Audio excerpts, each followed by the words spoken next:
Hace algunas semanas atrás, los amigos de Electronic Arts me dieron la oportunidad de jugar las primeras horas de Lost in Random, este nuevo juego independiente desarrollado por los chicos de Zoink que se lanzará el próximo 10 de septiembre. Pero si querés saber de qué va y todo sobre su modalidad de juego, estás en el lugar indicado porque ya mismo te voy a contar todo lo que sé sobre Lost in Random.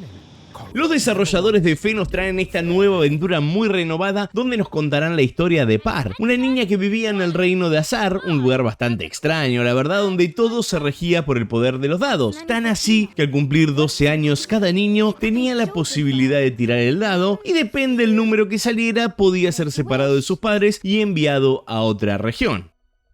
Hasta acá todo relativamente lindo, pero estaba dominado por una reina que era una loca bárbara y decide que le toca tirar el dado a Empar, nuestra hermana. Es en ese momento donde nosotros nos vemos separados de nuestra compañera de aventuras y en ese preciso instante comienza esta historia para poder rescatar a nuestro ser favorito en el planeta de los dados locos.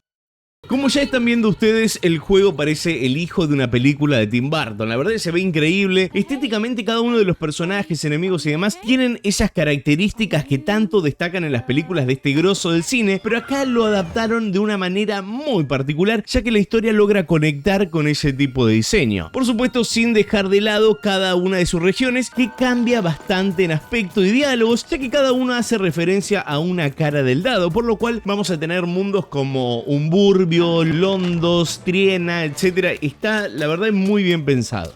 Pero ahora toca el turno de hablar como un poco más sobre el juego, ¿no? A principio no sabía qué me iba a encontrar, si era un juego más estilo Alice in Madness o qué onda, la verdad estaba medio perdido, pero después de mirar varios videos me di cuenta que también tenía modalidad de cartas, y dije, ¿qué onda? ¿Cómo es esto que mezclan las cartas en un juego tipo hack and slash? Todo era como muy confuso hasta que me senté, lo comencé a jugar, así que te voy a sacar todas las dudas a vos. Por supuesto, como en todos juegos, tendremos nuestra misión principal, que será rescatar a nuestra hermana, y esto está bueno porque nos va a llevar a recorrer las distintas ciudades, al igual que tendremos otras misiones secundarias que podremos ir realizando, pero lo divertido en todo esto será su sistema de combate y en eso nos vamos a focalizar ahora. Porque nuestro personaje Par carga con un dado amigo llamado Dadelio, que será una especie de galera mágica que nos podrá brindar diferentes herramientas a la hora de pelear. Al entrar en combate, lo primero que debemos hacer es disparar a unos puntos débiles de los enemigos que liberarán una especie de cristales azules y este nos irá rellenando el potenciador de Dadelio. Es más, cada vez que lo llenemos, este nos irá develando diferentes cartas que vamos a tener que utilizar en combate, por lo cual está bueno porque después de tener 4 o 5, ya ahí necesitas tirar toda la suerte. ¿Y por qué te digo esto? Porque es en ese momento donde nosotros tendremos que lanzar a Dadelio y según el número que nos toque serán los puntos que podremos utilizar para equiparnos diferentes cartas y luchar en el combate. Este proceso lo tendremos que realizar constantemente, ya que cada carta dura un tiempo limitado y suele ser bastante corto.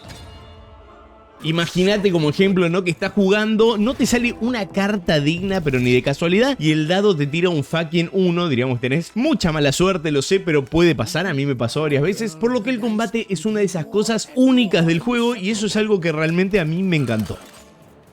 Al principio del juego solo tendremos 3 cartas disponibles, pero a medida que avancemos vamos a ir consiguiendo una especie de moneda que nos permitirá comprar nuevas cartas que pueden ser tanto poderes, curación y armas, y de esta forma tener un mazo bastante balanceado para no correr con la mala suerte como la que les acabo de contar. Es por todo esto que Dadelio es fundamental en este juego, hasta llegará en un momento donde podrás utilizarlo para ir a recoger los cristales azules o asignarles diferentes poderes como explotar o ralentizar el tiempo dentro de un radio. Como les digo, el sistema de combate, aparte de ser ingenioso, está realmente entretenido.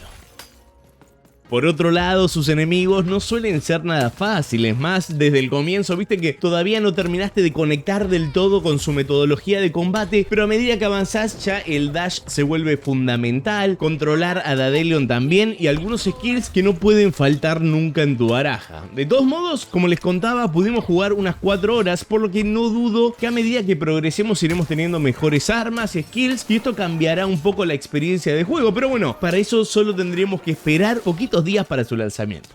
Y yo creo que con esto hicimos un lindo repaso, ¿no? De lo que nos vamos a encontrar en Lost in Random. De todas formas, ya saben, si tenés alguna duda, me la podés dejar en la caja de comentarios que yo te respondo al toque y estaremos acá para hacer el análisis final en su fecha de lanzamiento o antes. Esto, la verdad, nunca lo sabemos. Es por eso, amigos, que hasta acá llegamos con este video de impresiones de un par y su dado amigo en búsqueda de impar. Suena raro, pero de eso es la historia, así que espero que te haya gustado. Y obviamente, si fue así, dejate ese lindo like, suscríbete para no perderte nada de todos los grosos videos que están por llegar y nos vemos en unos días con un video nuevo. Adiós, amigos. Chau, chau.